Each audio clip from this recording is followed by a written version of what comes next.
በዚህ ሳይንስ ሙዚየም 5 ፐርማነንት ኤግዚቢሽኖች አሉ።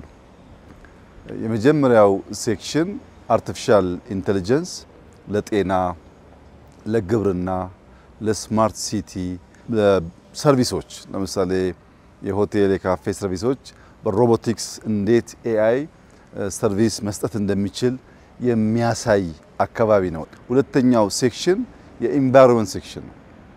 የሰው ልጅ በተፈጥሮ ህግ ከተፈጥሮ ጋር ተስማምቶ መኖር ሲገባው ኃላፊነቱን በወጉ መወጣት ካልቻለ እና የተፈጥሮን ህግ ከሳተ የሚያስከትለውን ኮንሲኩዌንስ ያሳያል። ሶስተኛው ሴክሽን የግብርና ሴክሽን ነው። ኢትዮጵያ እንደሚታወቀው ግብርናን በዓለም ላይ ከጀመሩ ጥቂት ሀገራት ወይም ቀደምቶቹ አንዷ ናት።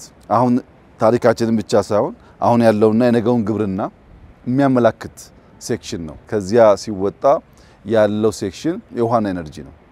ውሃ ከአተም ጀምሮ እንዴት ኮምባይን አድርጎ ውሃ እንደሚሆን፣ እንዴት እንደሚበላሽ፣ እንዴት ምግብ እንደሚሆን፣ እንዴት ለግብርና እንደሚያገለግል፣ እንዴት ኤነርጂ እንደሚሆን በጣም አስደማሚ በሆነ መንገድ ያሳያል። እዚያ ሲወጣ ያለው ሴክሽን የስፔስ እና የአየር ሴክሽን ነው።